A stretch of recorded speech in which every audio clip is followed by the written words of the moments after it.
And welcome back to the Fun Time program. I am your host, John Andrew Fredrickson, and I'm here by myself in the studio today. I've got the whole couch to myself. Vivica is joining us on Zoom today. She couldn't be here in studio, but we are so excited. We have an amazing guest today. Viv, how are you doing today? I am doing great today. I am just dealing with the weather. It's far too cold for me to be out and about on my bike. So here I am, not in studio. But City streets. Exactly. City streets are dangerous today, so we're glad you're staying safe. So who do we have? Who do we have on the Zoom joining us today?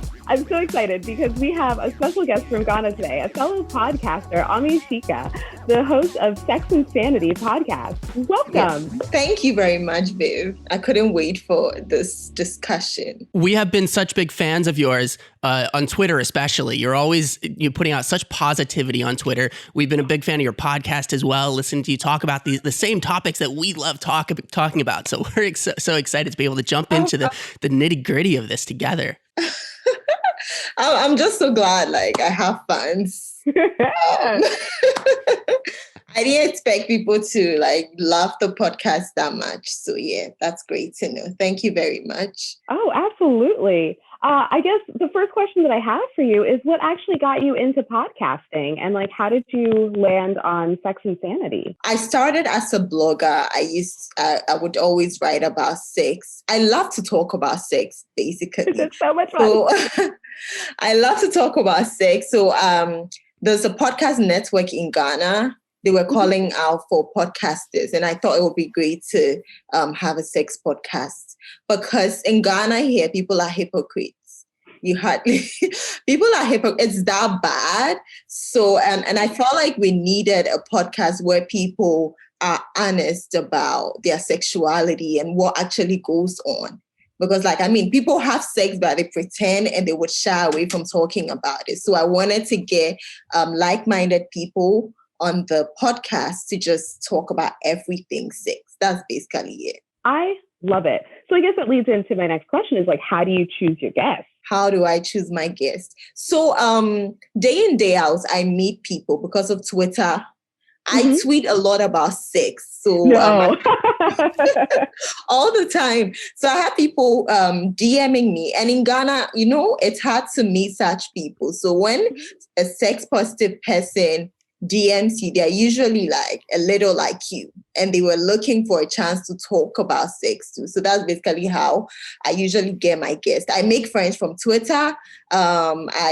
Usually when I'm out with my friends, I try to start conversations about sex. You're me. So that helps me.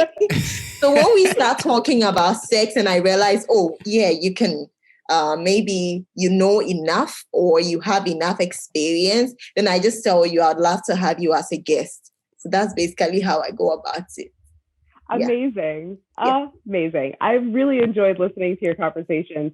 On one of the episodes, you were talking about polyamory, and you mentioned that all the guests that you were sitting there, they were all monogamous, and some of them were more open. One of them was talking about cheating and advocating for cheating, and we're all just sitting there all right.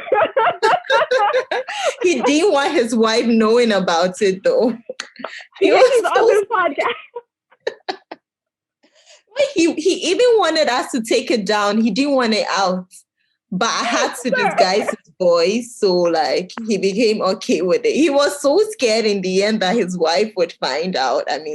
So he's willing to advocate for cheating in private conversation, but then doesn't want it to be associated with his name. That is fascinating.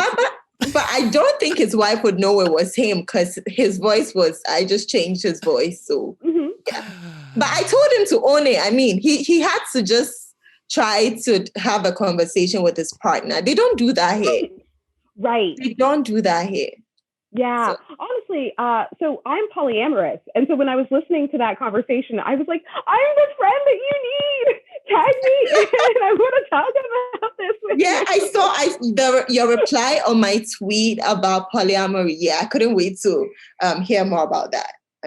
Yeah, absolutely. Because I've been polyamorous officially for about 7 years now. 7 years. Wow. Yeah. And before that, I thought I was monogamous, but I've known I was bisexual since I was 12.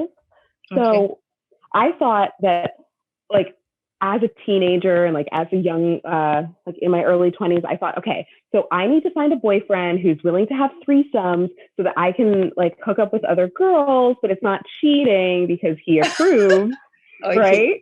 Yeah. And then as I got older and realized that ethical non-monogamy is an option, I was like, oh wait, I can actually just date this other person. I don't have to like actually like. It's fine. I mean, this is so much better. I think so. Most of us grew up thinking we were monogamous. I mean, most of us out here, people don't know that polyamory is an option. Right. Yeah, they don't know that it's an option, or they don't think it's practical. They haven't met people who are making it work. So it's not an option to them. Unless like they meet people who are like, okay, I'm doing this and I mean, we are figuring it out. I think it'll be hard for them. So when I made that tweet, one lady talked about being in a polycule, and then you should have seen the react. It was like people were shocked and they were making it look like it was too odd that she was doing something like that. Yeah. Out here, it's like, it's odd. I mean, I talk about being, I love other relationship dynamics. So like they make it look like I just make things up, or I'm just like, I don't know what I'm talking about. I mean, so it's great to meet someone who is polyamorous. When did you, I wanted to ask when you realized you weren't monogamous. When I realized? Yeah. So ironically, I realized that I was non-monogamous when I started going to like raves and like underground like parties and stuff and hanging out with people who started going to Burning Man. And as I started meeting more like party people, really, I started coming across more people who were ethically non-monogamous. And so I'd meet a couple and they'd be like, hey, so this is my girlfriend. She thinks you're really hot. Like, oh, that's cool. Kind of thing. Yeah. And so like, as I started exploring a little bit, I realized like I started meeting a lot of people who were dating all of the same people and everyone was okay with it. And I'd show up at a party and see people interact with other people that they're dating while they're with one of their other partners, and everything was fine. And I'm like, okay, so this can actually work. People can be dating multiple people and everything can be fine. There has to be a catch, right? And I realized that the only real catch is that it requires a lot of talking about it up front and setting your standards and setting your boundaries up front and then maintaining those. And also just dealing with your own insecurities, because your insecurities are what's causing jealousy. And if you can handle your own insecurities and handle your own jealousy, you can have those communications with your partners and say, hey, I feel like my needs aren't being met in this relationship, or like, I feel like you're spending too much time with someone else. Could we maybe have like a dedicated date night or something like that? So you can actually express your needs. So once I realized that, oh shit, this can actually work, I started dipping my toes in and was like, oh, this actually works. And then I never went back. It works. I mean, it can be cool. And I wish for people to explore it at least, instead of like doing it behind your partner's back. Right. You just explore it with your partner and just make it work. Right. Because I've been cheated on and I fucking hated it. And I never... Yeah, it's disloyalty. I feel like it's very disrespectful. I mean, let's just talk about it. Mm-hmm. Yeah, very disrespectful. It's super disrespectful. It's also a huge breach of trust. And yeah, exactly. So you have a situation where you can come back from it, but rebuilding that trust takes so much time, effort, and energy. And there's always this like crack that it might not ever go away, right? Yeah. Where if you just tell your partner on the first date, you're going out with someone, hey, by the way, I have other partners. I'm in romantic and like sexual relationships with other people. I'm not breaking up with a single one of those people for you specifically. If you're okay with that, we can proceed. If not, then we can just be friends. Yeah. Because definitely people might be down for it. You don't just pretend to be into monogamy and then deceive them in the end. I feel like it's very wrong So that's what I do in my relationships. I'm always like, we need to talk about it. If you want to see other people, we need to talk about it. If we just need to communicate. Because if I can't do it, I'll leave. If I can, I'll let you know. It's not like you don't need to force anything. Right. How did you first hear about non-monogamy as a potential way of seeing people? I think I was reading. I mean, I saw it on the internet. I don't remember when, but then I just saw it and I thought it was really interesting. Yeah. Because I always thought monogamy wasn't like for everybody. Because I knew people who couldn't stay with one person growing up. They had tried, but they couldn't. It just wasn't their thing. So I always felt like, nah, this is just society forcing this onto us. And I'd read a lot about polyamory and that. So I just, for me, I always thought I would explore it. I wanted to explore open relationships. And I wanted to just explore and see what works for me. I mean, were there any people now? So that's great. Were there any people in your life that you were able to talk to them about these kinds of things? Or was it something you were just kind of learning about on the internet and then you started trying to emulate it in your life with your partners at the time? I think, so when I was, years ago, I was dating somebody who introduced me to something like that. He wanted us to do everything together. He would tell me that he wouldn't want me to sleep with other people at his back. But then if I meet anyone and I wanted to see them, we had to do it together. He was open to swinging, everything, but then not like, so that was like a first introduction to non-monogamy. I mean, and I thought it was cool. We tried it and it wasn't bad. I mean. So, I have a question about that. Was he one of those guys that has a one penis policy? Pardon? Does he have a one penis policy where he's the only penis you're allowed to interact with? Or was like you can only sleep with other girls? Or was he cool with sleeping with other guys or interacting with other guys? He was cool with other guys. Just wanted to be present. He wanted to be involved. Yes. He just didn't want you doing it behind him. Perfect. So, Let's not be straight phobic here. I mean, just because somebody is only interested in women doesn't make them a bad person. I'm not being straight phobic. I'm saying that there is a very common trend of straight men being restrictive of their female partners, of saying that their female partners can only sleep with one other man. They can sleep with as many women as they want, but they can only sleep with they can't sleep with other men because they don't see women as a proper threat, which is based in a whole lot of sexism and misogyny. But like, that's why I asked, like, was he actually okay with you sleeping with other men? He was, but I've had a partner who wasn't okay with other men. He would tell me that he would feel weird being in a room with another naked man. I don't know whether, I feel like he might feel, some men would feel intimidated or they would be insecure, wondering if the other man will do you better than they will. Right. So, that's right. That's what I think. I mean, I think that makes sense. I don't think you're wrong. So they would rather you do a woman, and then they would be expecting to do her too. That's the thing. Exactly. That's also been my biggest issue with people who have a one penis policy, is because they just expect, oh, well, if my girlfriend's hooking up with this girl, I get to hook up with this girl. Yeah, and that's exactly.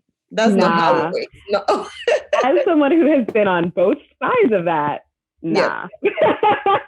Yeah. So what has it been like finding the sex positive community in Ghana? You mentioned that as a result of being active online, you've been able to meet people through the internet. Do you get to meet people in person then and get to kind of have in-person conversations? Is there a community now that you're a part of that's sex positive and talking about these things and advocating for these things? Well, I've created one. I've actually created my own sex positive. That's amazing. Yes, that is what I like to see. On Telegram, perfect. Yeah, but then meeting people, I don't know, but when I meet people, I let them know what I do. And if you are open to talking about sex, then we just go ahead. If you're not, we don't talk about it. That's how I meet sex positive people. I feel like people usually hide in their shells until they realize that, oh, you are that open-minded. You won't judge them. Because here, people really judge you when you talk about things like that. So once they see that you are that kind of person who will be open to hearing everything and not like looking at them and criticizing them in any way, then they open up. That's how I have like met sex positive people. And it's been easy for me. I mean, I always tell people that it's because of what I do. Because others always complain to me that it's hard to meet Ghanaians who are open-minded. But then I find it easy. Because my friends are sex positive. When we go anywhere, we are talking about sex. We get people involved, and then we just have great conversations. It's always fun. I mean, if I see that you are not that kind of person who would be open-minded, I don't talk about it at all. I mean, you can tell when someo's getting very uncomfortable very quickly. Yeah, so we just try to read people. I mean, I don't hang out with people like that usually. So the places I go to and the people I have around are usually curious people, maybe parties, people who wanna like and also people like to invite me to parties because they know I'll talk about that, and then they will get the party interesting. Yes, nice. That's basically it. I love That's it. Awesome. Yeah. So my question is, okay, so based on listening to your podcast, I am under the impression that Ghana is kind of a sexually repressed country. Homosexuality is illegal there, right? Yeah, it is. It is. So you're supposed to be cautious when talking about it, and it's very, and people, it's criminalized. We are waiting and praying for it to be decriminalized soon. Yeah, that's amazing. Are people being prosecuted? Do you know? No, not for now. But then people are like the beat up gay. If you are openly gay, that kind, and then people point hands at you, criticize you, judge you in public. So we all know that. So if you are going to, you just try to be as private as possible. Yeah. Do you think that contributes to having a difficulty finding sex positive people for other people, obviously, who don't have a sex positive platform? Yeah, that's true. Because I've had a number of people in my DMs talking about wanting to meet like other women talking about wanting to meet other women because they were into women and they didn't know how to meet them. So so it's like a big issue unless you know people who are like that. It's hard. I mean, it's really hard. I usually suggest Tinder, but even with Tinder, you're supposed to be very careful because people pretend to be into other women. They meet you up and then beat you. They beat you. That's my God. It happens. So you have to be very careful. Make sure you know who you're talking to. Just make sure you are meeting the person in an open place. Make sure the person is not a catfish. So make sure that someone knows where you are at all times. Yeah, it's very important. But I'm using that currently to meet other girls. Okay. And it's working fine for me. I mean, it's working fine, but then I'm still like very cautious because I know our society. So But what is it like for you? Because you're not just, dating, you're actually, putting your voice out there and representing, you're putting your face out there and saying that I am willing to talk about these things openly and willing to advocate for these things. It would seem like that might make you a target for people who are, trying to push back against the sexual liberation of the country. Have you ever had any experiences in person that have made you, regret that decision, or has it been mostly a positive experience for you? I've had negative experiences, even with family, because the older people are not as open-minded as we are. Of course. They had a lot to say, but then I told them I know what I was doing because I'm old, like I'm not a kid. So I just have a way of going about things because it's not like I'm playing. I know what I'm doing. Like I have a reason for doing this. I'm trying to reach out to people. So the negative, it comes, but then I know what I'm doing. It's not like I'm just like, I'm being forced into it. Like I chose to do this, so no negative comments will like stop me. I don't let it get to me. That's amazing. Yeah. Well, you're a real trailblazer.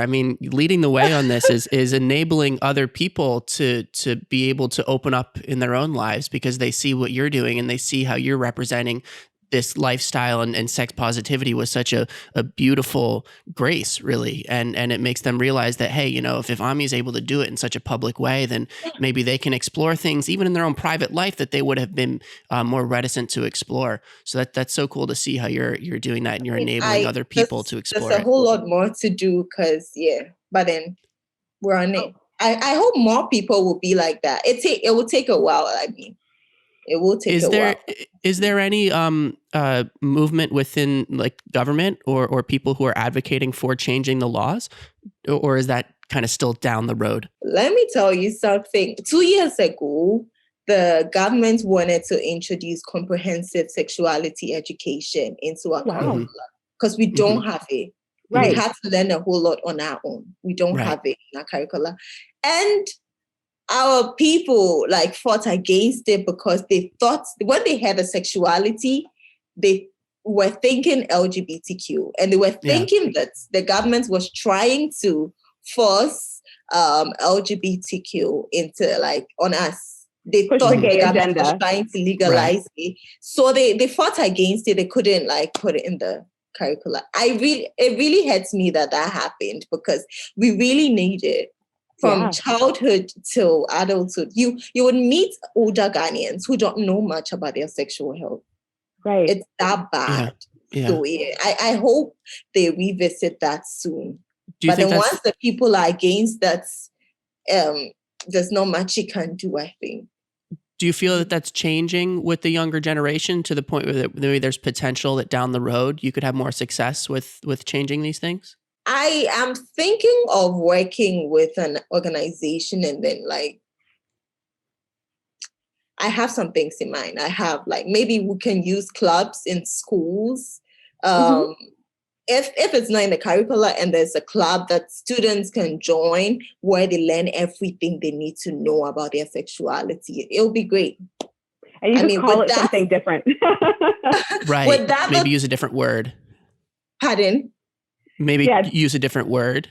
Instead of sexuality, call it like sex education. I don't know. Think about the branding, you know what I mean? It's like the after school, like boys and girls club, or like just like something super innocuous, rather, where you're just like, oh yeah, it's like the soccer club or some stupid shit, right? Call it the fun time program. The fun time club. I feel like that would be great. Like it will help a lot. Like to teach the kids and then like make them more. That's basically that's what I have in mind. So I'll put that too. That's awesome. I'm working on it. Let's see. But do you see like in terms of, you know, the older generation being much more conservative and not open to even talking or thinking about these issues and there being, you know, complete pushback there. Do you think that because the younger generation has, you know, exposure to the internet and people are maybe exploring things more, now people like yourself are enabling people to talk about these things more. Do you think that down the road it's going to be easier to change the legislation? It will be. It is getting better. Let's just give it like a few years. Okay. It will because I know lots of young people who are not straight, lots of young people who are like bisexual, who are gay, but cannot like come out to their parents but then I feel like once there's a larger community, it will be easier. Once like there's a lot of people talking, I mean, we get it done. Right now it's not a lot, but let's just give it time. Yeah. I mean, here in America, we are slightly ahead of you in that change. Like, obviously, we've legalized gay marriage. You are far ahead. We are far ahead. Yes, no, we are far ahead, like legislation-wise, but like on the streets, there's still like we absolutely have a LGBTQ plus community here, where like you can actually find other people, but there is still a lot of pushback against homosexuality just from your casual American. There is America's a surprisingly religious country for a country that is supposed to have a separation of church and state. Yeah. When you leave New York, it gets real weird. Oh. We're very fortunate to live in New York City. As soon as you leave New York City, it's like, where are we? This is like you go back in time, it feels like. Yeah. So, I mean, like, because I mean, America's a huge fucking country, right? So there are plenty of places in America that are probably as like almost as close to where Ghana is, outside of like the legislation, like obviously it's legal, but there's still so much pushback from like the townsfolk and from like the average citizen that your average like person who might be gay or might be in the LGBTQ community doesn't feel safe coming out to either their parents, either their friends, or what have you. And like even here in New York, there's a huge community of transient children who are under the age of 18 who came out to their kids, or I'm sorry, they came out to their parents and their parents kicked them out of the house. So even here in New York City, where it's supposed to be really liberal and really open, you have what have been dubbed the Chelsea Piers kids, because they hang out around Chelsea Piers, but they're usually homeless and they're usually LGBTQ kids who've been kicked out because of it. So, I mean, we're ahead of you in that it's legal here, but still a lot of work to be done. Right. Yeah, I see that. For us, we're now starting. So, yeah, but that's great that you're actually like that there is change being made. And I think that your podcast is all obviously helping that change push forward, because people are seeing that you are willing to be public, you're willing to be open, you're willing to be honest, and talk about things that are just so taboo. Exactly. And I've noticed, I mean, that's part of like where I'm at. I love talking about taboo topics. I don't know if you saw the Kink episode of our show, but that was like one of my favorite episodes because still our most watched episode yet, I might add. Oh, okay. So Kink is it's a popular topic. Yeah, I love taboo topics too. Yeah, I love talking about sex, and I love talking about the positive and negative sides of sex.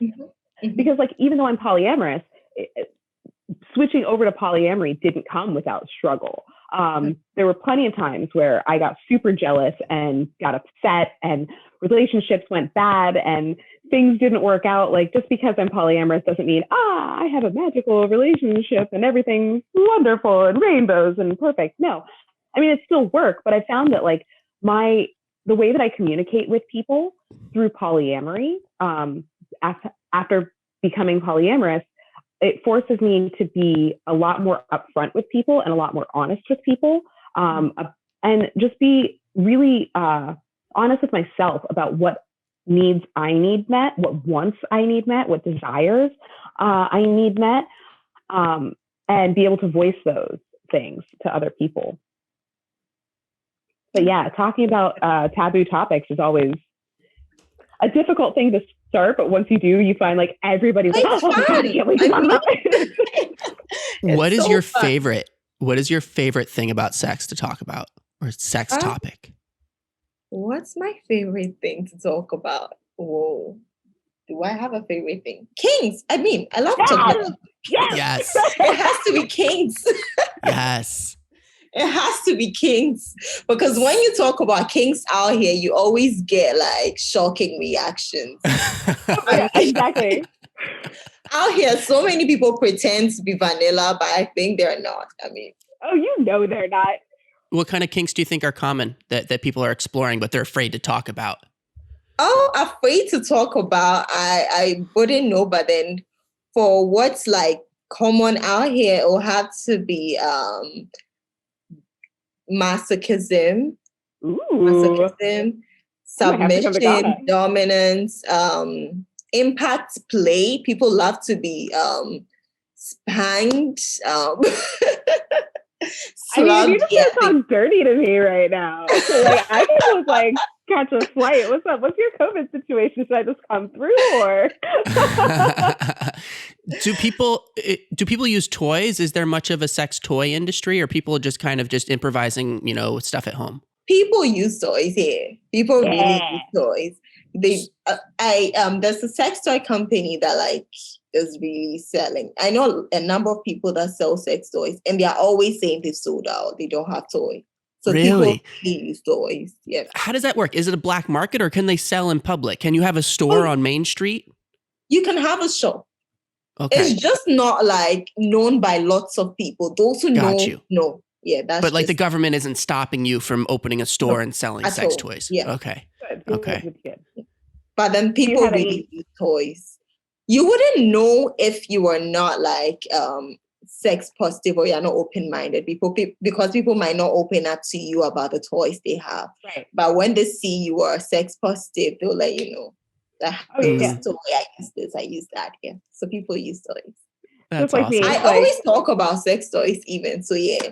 Okay. Okay, well, I mean, if you're going to talk about sex toys, obviously I need to know, do you have like favorite sex toys? Because obviously I have my favorites, but like what genre? Do you like vibrators? Do you like impact toys? Do you like what electricity? Well, I have a new favorite toy because I just got it. Okay, I have to hear all about it. I just got it. It's a thrusting, rotating dildo. Okay. I just got it. So yeah, I love it so much. But I used to love my Kegel bowls because I used to love wearing it around.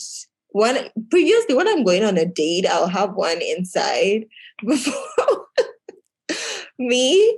And then on the date, I'll just like, oh my God, I'm getting turned on. And I'll let you know, I have something inside right now. What are people's that because I could wear it anyway. I mean, what's the reactions you get to that? Well, they just be like, "Yeah, crazy." I mean, but then they expect it because they know. They know you exactly. Your reputation precedes you. I know. Like, I love that. I mean, nothing surprises anyone. So yeah, that's great. That's great. Yeah, I love it. I did say on Twitter, I promised to tell you about my trophy. Yes, I couldn't wait for that. You said you won an award. Oh, is that it? That's my trophy. Oh, I can't wait to hear about it. What happened? Okay, so the trophy itself says young sluts sensual playhouse, right? Is that what it says? Sensual Playhouse, Young Sluts Orgy Contest. Wow, I like that. So in 2015, I went to Burning Man, and it was my third year going to Burning Man, which I don't know if you've heard of it, but it's this huge fucking, there's actually something called Africa Burn, which is, it's a regional burn from Burning Man that happens in Africa, but the one out there is fucking crazy. Y'all have guns and shit. It's weird. Weird. But Burning Man is basically this week-long arts festival that happens in the desert in Nevada here in America. And it's super artsy, and people are just wearing costumes all day and like dressed up, and there's parties everywhere. It's like a nonstop party, but it's also a city that doesn't exist. Except for when we come. So we come, build the city for a week, and then tear it all down and take it with us. So it's really fucking cool because it's just the disappearing city, right? And so you're just playing in the disappearing city. Well, this particular year, they happened to have an orgy contest. And I've been running around with my playa boyfriend all week, and we've been having a ton of sex and having like partying and having a bunch of fun. Whoa. And I'm sitting in his camp, and like he's talking to his best friend, and I'm like, should I just like go back to my camp and actually hang out with my friends, or should I like try to like find an event that I can go to by myself, or maybe events that we can go to together? Like, what should I do? And I'm just like looking through the event book, and I come across the Young Sluts Orgy Contest, and I was like, well, I did want to have sex at Burning Man this year. Okay. This seems like an interesting, and I'm like, contest. Right. And I'm just like sitting there in my head thinking like, do I want to invite Asher? Should I like ask him if he wants to go? Should I go for myself? Like what? All right. And then all of a sudden this cute little blonde girl goes, hey, does anyone want to go to the orgy contest with me? And I'm like, oh, you come here. We're best friends now. And so she and I grab my playa boyfriend, and the three of us go to this orgy contest. And we walked in, we're like, we don't know how to win an orgy, but we're gonna. Like, we coming in to win this shit. So we start having fun, having sex, and like whatever. And as we're getting ready to leave, everyone, and like it's in this RV, right? Like this RV bus situation. And there's like maybe 30 people in the RV, and everyone in the RV is like yo, those two, they need trophies. And talking about Alicia and I, and I'm like, word? Okay. What exactly were you doing? There it is. Okay. Wait, Okay, so that was what I was wondering. I was like, okay, so what these trophies for? Are they going to tell us? Or like they just trophies? Or are they just like, am I being patronized here? No, actually. So Elisa won for most orgasms received because she was very clearly coming a lot. But to be fair, she also admits that she comes very easily. So her coming a ton, unsurprising. Okay. She was also having a great time. So again, unsurprising. I arguably won the better trophy because I won for most orgasms given. Oh, so you gave her the most orgasms. Wow. How many orgasms did she get? No. I gave everyone the most orgasms. Oh, wow. That's putting the orgy in orgy, I might add. Wow, you deserve that. That's like a huge trophy. I mean, that's what I fucking said. I was like, okay, this is like the best trophy. Like, you're an orgasm queen. Wait a second. You were putting the O in orgy. I mean, like, she gave the most orgasms. Wow. Can I say I'm a fucking champ? Yeah, you are. Like, you deserve the trophy. You should have a crown. Thank you. I appreciate that. I'm so excited because I knew that you would enjoy this story. And like, that's great. Like, I wish something like that happened here. How often does it happen, though? So orgy contests, that was the only one I've ever been to. Orgies, though, before the world broke, global pandemic and all, before the world broke, sex parties were actually pretty regular here in New York City. If you were like fully immersed in the sex positive scene, you could find a party just about every weekend or like almost every other weekend. But the best parties were happening either once a month or once every month and a half. So like often enough that you can like go meet people, have fun, have a great time, but also not a huge like draw on your wallet, not a huge draw on your time. And a lot of the parties are themed in some way. So there's like costume themes. So you like dress up and like have cute little costumes and like run around. That would be fun. And they are legal.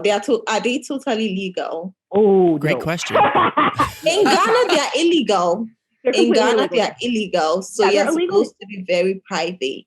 That's exactly the same here. Yeah. So it's illegal to have sex parties here, but especially if you're serving and selling alcohol.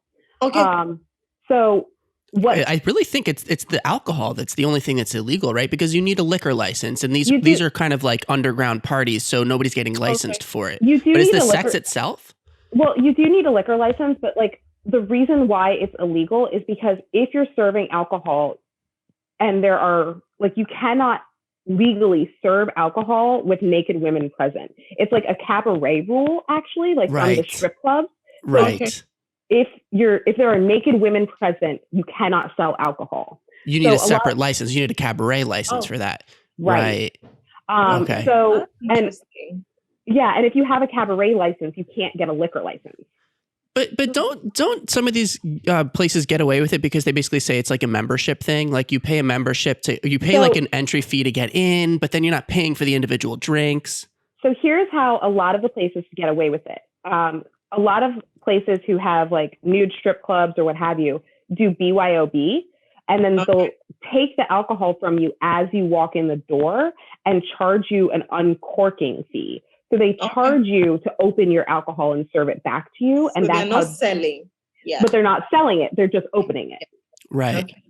So with a lot of the sex parties, it's BYOB. And then like you're not paying for your drinks, but you're tipping your bartenders for serving you the drinks because they're providing the mixers, they're providing the ice, they're providing the cups, but you're providing the alcohol. So you still tip your bartenders, but at the same time, like you have your name on your bottle, so no one else is drinking from your bottle without your permission, kind of a deal. So it makes it a little bit easier. It is interesting that, it's not technically the sex that's banned. It's not the fact that you're throwing a sex party. If you weren't charging any money and if you weren't serving any alcohol, there would be no problem. People can get together and have sex and in parties like that. But and a lot of these laws, they're kind of outdated because they come from another time where they were trying to legislate things and make them more conservative, but nobody's prosecuting this kind of thing now. Unless you're being really explicit with it and you're like throwing big parties and making a ton of money, then they're going to crack down on you because they want a piece of that. You know what I mean? They want you to be a legitimate business, but it's not possible to do it in this capacity yet. But these things are changing. We have people running for mayor now who are talking about totally legalizing all of this kind of stuff, legalizing sex work. Well, hold on. So the thing is, I'm going to correct you right there, because the people that are running for mayor are actually not talking about legalizing sex work. They're talking about decriminalizing sex work, which is a very big difference. A step in the right direction. No, actually, sex workers don't want sex work actually legalized, because then the government takes too much of their money and they have too much oversight. Yeah. Decriminalizing sex work actually allows sex workers to make their own rates, set their own standards of operation, and basically unionize within themselves without interference from the government and without interference from the police. Oh, that's interesting. They're allowed to operate everywhere. I mean, we need that everywhere. It's illegal here too. Yeah. Absolutely. Yeah. I also does it still happen? Yeah. Of course. What kind of question is that? Sex work is the oldest industry. It's the oldest in the world. You can't stop it. Industry. Like, people have been selling sex since the beginning of fucking time, and that's not going fucking anywhere. It's a matter of whether or not the government can make money off of it. Yeah. I just find a way to go about it. Yeah. Right.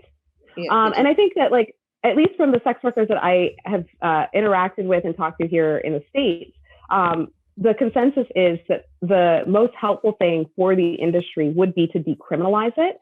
And we found that, like, when we did decriminalize marijuana and stopped prosecuting marijuana, the industry started thriving, but also we didn't see any sort of spike in crime. We didn't see any sort of spike in, like, anything that you would associate with, like, negatives of decriminalization. There never is, in any capacity, any place where they legalize sex work or drugs or any of this kind of stuff. It's always been, as far as I can, I mean, maybe I'm living in a bubble, but as far as I can tell, it's only been positive. And I guess it's for people who think that this stuff is terrible, it's negative for them. But, like, get out of your freaking, like, don't engage. Stay home. Like, let other people live their lives. Yeah, as far as I'm concerned, if you don't like sex work, just don't engage with sex work. Like, don't patronize them. I mean, don't hire an escort or watch porn if you don't like sex workers. Well, the problem is people are afraid that their partners are hiring escorts and watching porn, and that's why there becomes this, like, contribution of, like, oh, I totally disagree with that, honey, so I'm going to go to Congress today and make sure it's illegal. You know what I mean? And then they're going to go hire hookers on the side and act like it's no big deal. People are hypocrites out here too. They pretend they don't like sex workers, but then hire them all the time. Of course. Yeah. Well, it's also part of control, because if they can control women's bodies and they can control how women, like, move independently, because as we've seen historically, the easiest way for a woman to be financially independent and be financially secure has been through sex work. So what is the easiest way to make sure that women stay subservient and stay under the thumb of men? By criminalizing sex work and making it impossible for women to get jobs that pay equally to men. So if we decriminalize fucking sex work and we actually support sex workers and support the safety of sex workers, hey, let's overturn Sesta Fosta, kids.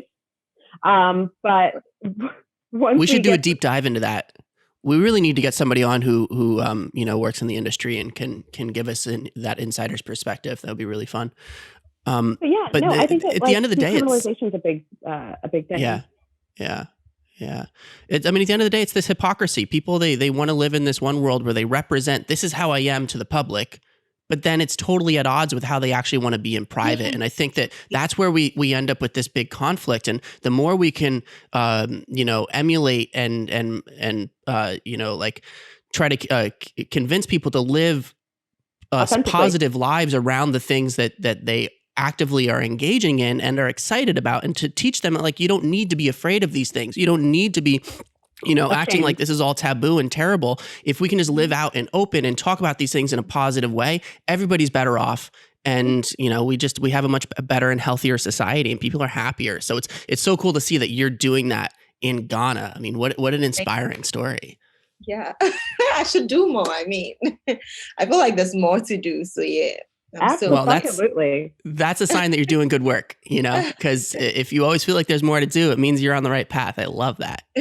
I will say, I did notice your posts on Twitter because obviously I'm a huge fan. I'm following you on Twitter all the fucking time, interacting with you on Twitter. I noticed that you were looking for guests coming up. If you need a guest, let me know. I will happily jump on. I will. Most definitely. I will let you know. Because as you can see, I love talking about sex. Yeah, I can see that. And you won a trophy. I mean, for autism. Look at that. And as my Instagram points out, I am the goddess of electricity. Okay. Have you gotten a chance to play with electricity or see any type of electricity? No, I haven't. Tell me about it. Okay. I mean, I can tell you, but because I happen to be at home today, I can just show you. Yeah, please show me. I'm here. Show and tell. Show and tell. Vivica is our resident electricity expert. She knows all about how to use electricity to make people feel interesting things. Have you explored that yourself? I have experienced it. Yes, it's been interesting to see. I mean, she has all these different things. I'll let her do show and tell. But there's so many different ways that you can create sensations with electricity, and just create new ways of titillating the body, so to speak. Of enabling your senses to kind of feel new things and just explore what your body can. The potential for your body to experience pleasure is so limitless. And so it's so fun to see all these different ways that people can come up with creative ways to try, new experiences, and it doesn't even necessarily have to be like entirely sexual. It can be, but it can also just be about like light touch or light stimulation of the skin. There's such a wide spectrum of what you can do. Sensuality is so much fun. Yeah. It's all about being sensual and being engaged with your sensuality and what you enjoy. So, and there's always something new to learn every day. Mm-hmm. So speaking of new things to learn, this is a neon wand. Let's describe it for people who are at home not watching. So the handle is just like this white handle that you just hold in your hand. And for our American listeners, if you've ever been to like Spencer's and seen those globes that have like plasma inside, like the purple plasma, and you put your hand on the globe and all this like static electricity comes to your hand. That's what this is, only it's in wand form. So you can see there's a glass attachment right now. And this glass attachment allows electricity to pass through it. So I'm going to turn it on. I love it. Are you taking pictures? Yeah. Yes. Can you hear the buzzing? Like, there it is. Yeah, I can hear it now. I can hear it. Oh, I think Zoom is trying to block it. Zoom's like, that's not a sound we want you to hear. Zoom's like, that's an ambient noise that I don't like. Okay, so I'm going to move it a little bit closer to this camera so you can see how it has like... There's a little glass bulb and there's electricity pulsing through the bulb. And you can see these orange, almost like lightning on the inside. It's like a gas.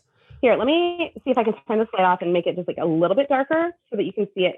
Because like the daylight, it makes it just very difficult. So there's essentially electricity pulsing through this glass bulb. So you see how it's like kind of orange? Yeah, exactly. Okay, so like a neon light, it's like that is like causing the orange. But then when I touch it to my skin, you hear that like zap and see how it like brights up? Wow. It gets super bright when it touches you. It makes a connection. How does it feel? So you know how like when you get zapped with static electricity when you're like going across carpet and you get that zap? Yeah. Mm-hmm. That's this, but this is a controlled version of that. So I'm basically just zapping myself with that static electricity every time my skin makes contact with the glass. Yeah. Okay. So it's a very external sensory experience, almost like a little prick, Yeah, and like you can control how intense or how light it is as well. So you can have it be just like the tiniest little like sensation where it just kind of feels almost like it's vibrating. Or you can have it be really intense where it feels like zap, zap, zap, right? So you can have anywhere in that range. But what's also really interesting is, so this glass attachment actually comes out. Okay. Okay. And you can replace it with other glass attachments, or you can replace it with a conductive, like a metal conductive pad. And that metal conductive pad goes up against your skin, and it's called the power tripper. And it turns your skin into the glass. And so all of the electricity is just sitting on the top of your skin. So when anyone touches you, they can feel the electricity anywhere on your skin, and you feel it too. Yeah. So each of you feel the skin to skin contact, and the lighter you touch, the more intense the electricity. So you can either just like graze someone's skin, and it feels like there's vibrations happening between the contact of the skins, or you can just kind of like stay like slightly back, like the ET phone home, like slightly back from each other, and see and feel the electricity jump between the two of you. Wow. It's really fucking cool. Where'd you get that? What's the name? It's called a neon wand, Neon wand. Okay. And that's made by Kink Lab, Kink Lab. And there's another version of it called a violet wand, like violet, like the color. Okay. I personally like the neon wand better, but they're ostensibly the same thing, just different brands. I've seen it. I've seen it. Wow. Yeah. I'd love to get that. It's fucking amazing. It is one of my favorite toys. And because I'm that like crazy person that loves electricity so much, I love using the contact pad to make myself electric. And in doing so, I updated my Flogger so that my Flogger is conductive. Okay. So this is my Flogger. Whoa, okay. Well, this is one of two Floggers. This is Zeus, my conductive Flogger. Okay. So Zeus and Thor. So Zeus brings and the lightning. Thor. What fantastic names. So as you can see, like as I get closer, you see the stitches. Yeah. So those silver stitches are the conductive thread that allows the entire Flogger to conduct the electricity. So when I have the neon wand attached to me, I can use the Flogger to zap someone while also hitting them in impact. Wow. Oh my God, that's amazing. But you can also do it in a very light way, you know, in the way you can use the Flogger to kind of touch someoone's body. It's almost like fingers all over your body. But now it's electrified. Like car wash like this. Good. I mean, yes. It feels insane. Yeah, it's so quite fun. a sensation. I fucking love it. It's one of my favorite things to do. Like, it's one of my favorite things to experience personally, but it's also one of my favorite things to like show off for other people and like have other people explore it for the first time. And then there's this, which is like the big boy upgrade of this thing is nuts. This thing is nuts. This is called the Erostek. And Eros like love and tech like technology. Erostek. Well, it's TEK. Yeah, so but that's what it's supposed to mean. So you see all the little labels on the box? Yeah, Erostek. I'm just gonna read some of them to us. Yeah, so it says like climb, throb, combo, thrust, thump, ramp, stroke, waves, intense, that kind of stuff. Okay, so this little box doesn't look like it does much, but it's actually fucking amazing. So what you do is you have like cords like this that just plug into the box at the top, like that. And then it has these two ends that you attach to other things. And so some of the other things that you can attach it to are the cock and ball loops. Okay. So this one goes around the cock, this one goes around the balls. And what it does is it has electricity jump localized between the two rings. So you only electrify someone's penis and no other part of the body. Wow. But unlike the neon wand, where as soon as you make skin-to-skin contact, you no longer feel the electricity, with this, you continue to feel the electricity even with skin-to-skin contact. So I have literally electrified a partner's penis and could feel the electricity while I'm fucking him. Oh my God. Oh my God. Oh my God.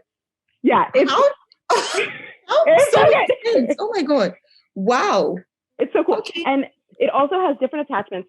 So as you can see, I'm very excited about this thing. I love this thing. So this is the vaginal egg. Okay. And you see how it's like clear down the center?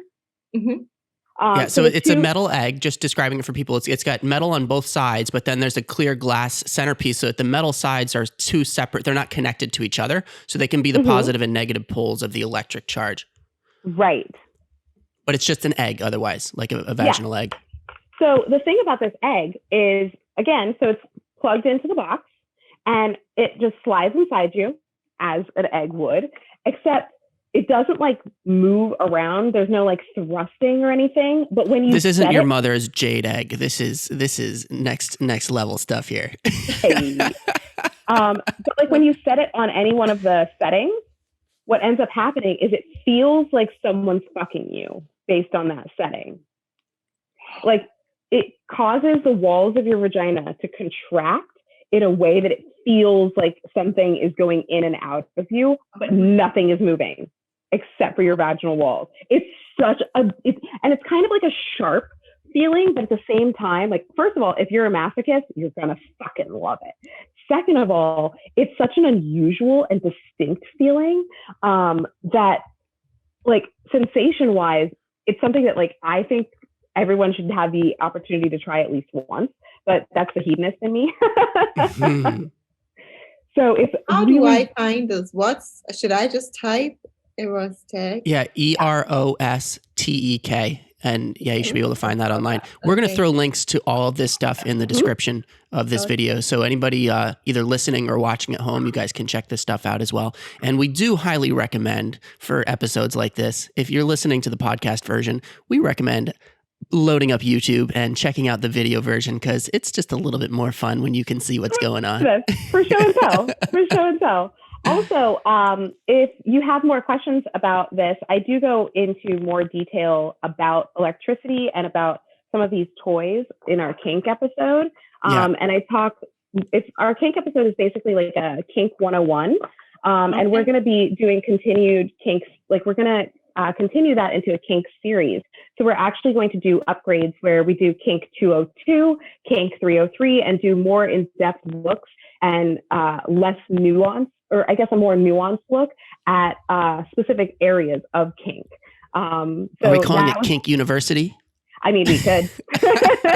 Kink you. Hey. And I would like to point out, we haven't done enough of a job promoting your personal social media, because if you're interested in this kind of stuff, while we do touch base with it on the Fun Time program, Vivica tends to be living this lifestyle all the time. So if you're really into this kind of stuff, we really recommend checking out her social media. Where can people find you on social media, Viv? So me, I'm easy to find. I'm at Goddess of Electricity on Instagram, or at Goddess Try V, as in, Vivica. That's TRI and the letter V. Goddess TRI letter V on Twitter. Yep. Short for triple V, because Vivica Volt. Hey, VV Volt. Nice. So Goddess Try V on Twitter. You could also just search for Vivica Volt and I come up. And so that's how you find me on the social medias. I'm also on Twitch, twitch.com/Vivica_Volt. What are you up to on Twitch? On Twitch, I am just a gamer. So I sit here and right now I'm about to finish my first platinum trophy in the game Control, which was rated the best game of 2020. So that's really fun, my first third-person shooter. But there are plenty of other games that I'm playing on Twitch that I love to play. So if you want to follow me and comment and tell me I'm doing a terrible job at platforming, which I tend to do, but I love platformers anyway, please follow me. Let me know. That's awesome. And obviously, Ami, where can we find you? Because I'm following you everywhere, but please tell our listeners where they can you follow right you. now. I just followed you on Instagram. Yay! I'll follow you back. Okay, so on Twitter, Ami's Diaries. It's spelled AMIS, then Diaries, DIARIES. Ami's Diaries. Awesome. Yes, that's basically it. On Instagram, there is Ami's Diaries, and my personal account is Ami Shikah, at Ami Shikah, AMISH. Let me start again. AMISHIKAH at Ami Awesome. Shikah. And we'll put links to all of this in the description as well. Yeah. And you have a website as well, no? Yes. It's amisdiaries.com. amisdiaries.com. www.amisdiaries.com. You should see it. I write a lot about sex. I mean, that's basically what I do. And we love it. Obviously, we're going to talk a ton more about sex coming up because... Yeah, we have to. Obviously. We might have to get you back for when we do one of the Kink U episodes. Yeah, you should let me know. You should let me know when. Yeah, then. Because we'll just have so much fun talking about all fun things. Be fun. I loved hearing about electricity. I'll explore that. I'll read more about it. Oh, yeah. Again, this is like my forte. Electricity is my favorite thing. And I actually taught myself the basics of electrical engineering so that I could manipulate LEDs more efficiently. So I can actually build and run a circuit by myself. Wow. So when I say, so when I say I love electricity, it's not just in the kink side of things. I love electricity. I'm all about them ohms. One of the coolest things about electricity, coming from someone who's not, super into the kink world, is that you can expose people to it without it having to be a sexual experience. You know what I mean? So you can show people what it's like to experience electricity just at a regular party. You can bring it to the bar with you. Maybe not the flogger, depending on what your situation, what the local social situation is, but even just a little electrical unit that enables people to experience what it feels like on the skin. And then you can show people how it's really just an extension of our languages of love. And I love that phrase. And we keep coming back to that in all the different people that we talk to in the kink world, where it's all about developing ways to show your partner attention, and that can be just through light electrical stimulus on the skin, all the way up to, having things inside you that are stimulating your muscles to make you feel things that you've never felt before. But it doesn't have to just be that, you know what I mean? So people who maybe aren't super into the kink world or are new to it, and they're, they want to, have little tiny experiences without requiring them to go into a full sexual experience. Electricity is a really fun way to kind of expose them to that. And Vivica does an amazing job of doing that by bringing, some of her electrical toys to parties that aren't even kink parties. You know what I mean? You brought one to my birthday party once, and we're showing everybody what it felt like to feel the electrical stimulus. And people are really, excited by that. And it gives them that little bit of curiosity to realize, there's a whole world out there that I can learn more about that maybe they aren't doing enough of on their own. And sometimes they need that little stimulus, and so boom, there's electricity is a great little intro. That's been my experience as an outside observer. Yeah, I mean, I definitely take it to parties all the time. I took it to the bar. This is like just your casual fucking bar after dodgeball one day, and was like, literally just like playing with electricity with a bunch of my friends. And I used to do kink demos as well. So before the world broke, I would have electro flogging demos where there would be basically kink tasting parties. So there would be different stations set up. So like a wax play station, a flogging station, a suspension shibari station. And then there was me, which was the electro flogging station. So people got to experience all these different types of kinks. And I got to be the first exposure to both impact play and electricity for well over 200 people. That's awesome. And when the world comes back, I am really looking forward to being able to do that again, because I love introducing people to kink in a very healthy and safe environment. Yeah. Okay, what is that like in Ghana? Are there ways for people to dip their toes into this kind of stuff and learn more about it in person? Or is it only kind of online and then you can try to experiment in private? It's basically online. Oh, that's a shame. We just try to... I organize events annually. We started 2 years ago to bring sex positive people together to talk about these things. Are you able to do demonstrations like that, or is it mostly just conversation? We'll have to do more. We were just trying our hands around it to see whether people would patronize it. So let's see how that goes. But then because of COVID, it will have to be on hold. When we have when the whole COVID situation is right dealt with, we will do something like that. We'll just see how to go about it. I will say toys, showcase, like we just do that. I'll take notes from you. Yeah. In regards to the electricity, I mean, you're the pro here. What can I say? When the world is like less fucked than it is right now, I would love to come out to Ghana and just bring my traveling with my sex toys is fucking hilarious.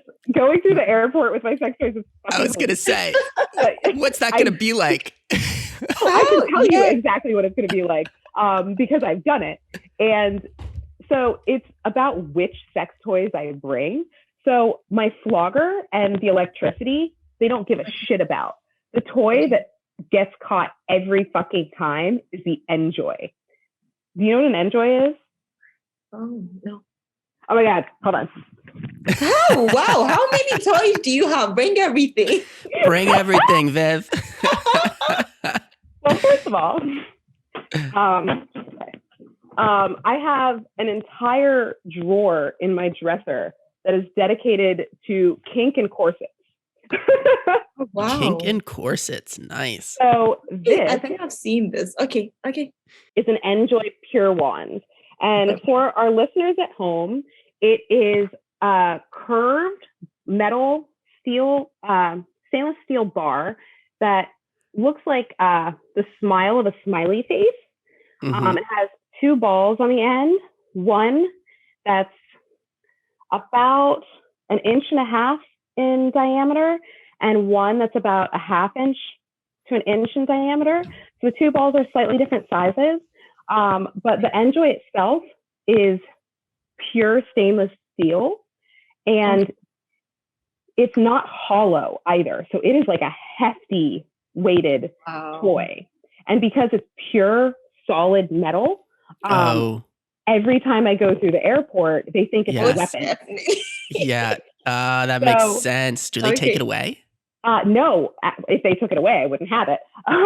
But I would assume you'd get another one right away. Come on.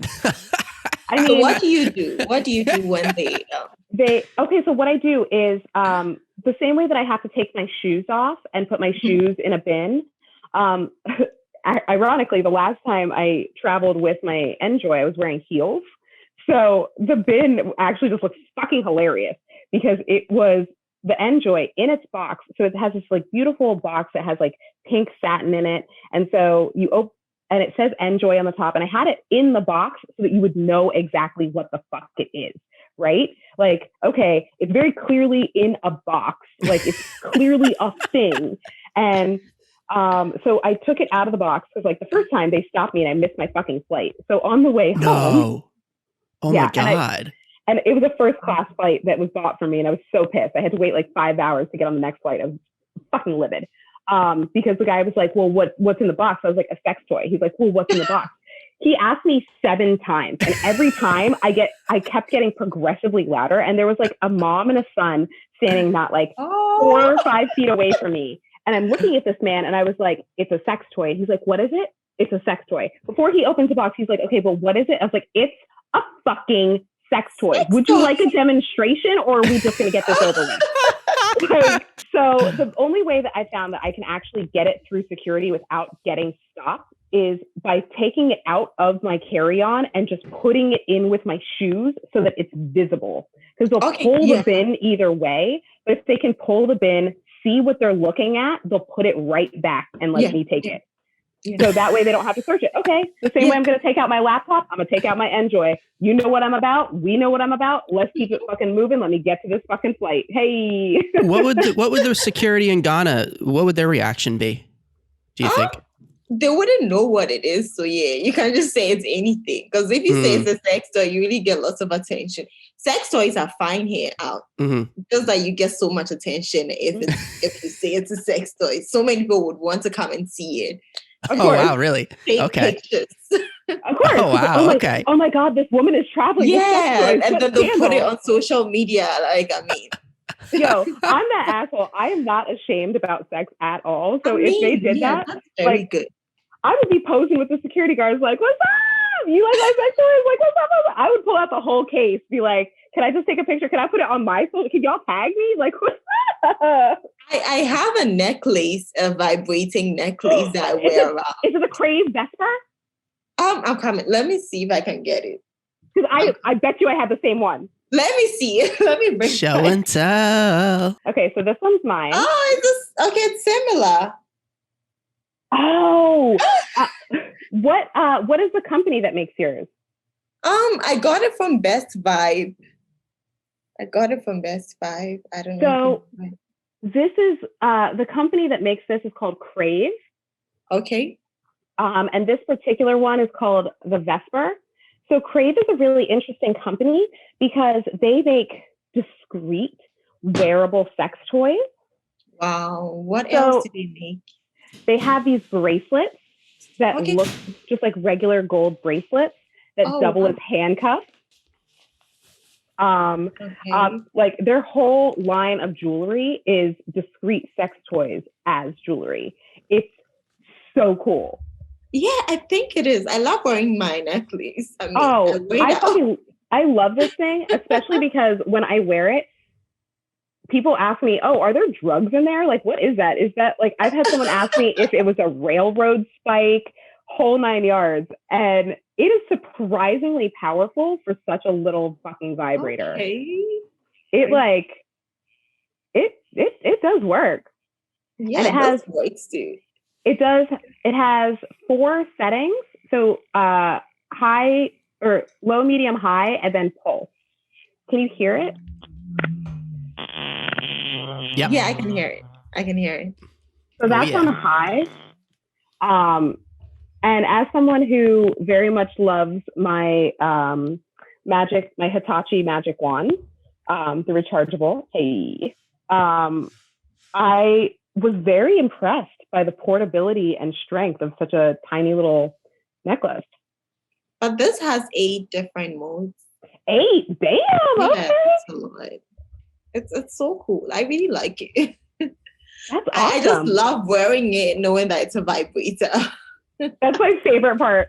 I very rarely use it as an actual sex toy, but I love wearing it because of like, hey, you never know. I might just have to like run to the bathroom or something. Like, I mean, what's fun is my partner Patrick actually bought that for me, and it was the same trip where I flew out to Los Angeles and got stopped with njoy. And on the way back, I had a first class flight. And so since I'm like laying there, and it was like my first time flying in first class. And so I'm like sipping champagne, and like the seat like lays back into a bed, and they give you a blanket and shit. And so like I'm sitting next to like this like very obviously a businessman. And I was like, I don't give a fuck. So I like laid under the blanket and was like, well, I'm going to use my new vibrator. And I was like, oh my God, did you use it? He has no idea. And like, because it's a plane, there's already enough ambient noise that you can't hear the vibrator. Yeah, so it was, and he had headphones on and was like watching a movie or something anyway. And I'm just like sitting there pretending to sleep. And I'm like, that would be so fun. Oh my God. What can I say? The exhibitionist in me. I'll have to explore that. I mean, this was fun. This was fun. Oh my God. This has been such a great conversation. Obviously, I could talk to you for hours about this. Me too. I can listen to you for hours. So we're going to have a great time. We're going to do this again. Yeah, we have to. We have to. Most definitely. But we're going to let you go. I hope you have a wonderful rest of your day and stay safe. You too. Thank you so much for inviting me on here. Absolutely. I just posted an image of what's the name? I've forgotten the name. The neon wand? No. This one. The njoy. Oh, the njoy. Yes. Wait. The Erostek. That's the Erostek.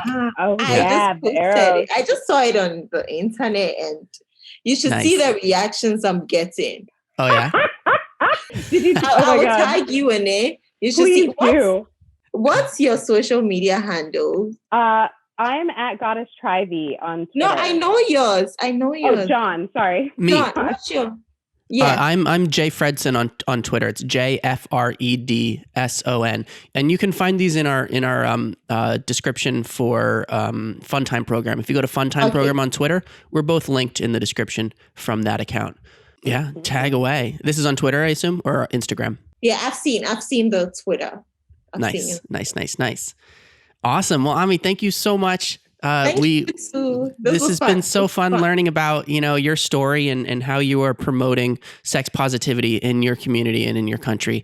And it's wonderful to hear that, even though obviously, sexual repression is something that we all struggle with in different ways around the world, that with people like you, we can show the world and show our local communities a better way to go about dealing with sex and embracing, things that we all do. And we all just need to have a healthier relationship towards them. So we really, really love what you're doing. And we're so happy to have had the chance to talk to you about it. And we can't wait to get you back on the show and talk to you about it again sometime in the future. We look forward to hearing, after COVID is over, what kind of new ideas you come up with for sharing sex positivity in your community. You guys again.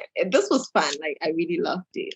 Awesome. And if you ever find yourself in New York, I've definitely taken you to a sex party. Most def. I can't wait.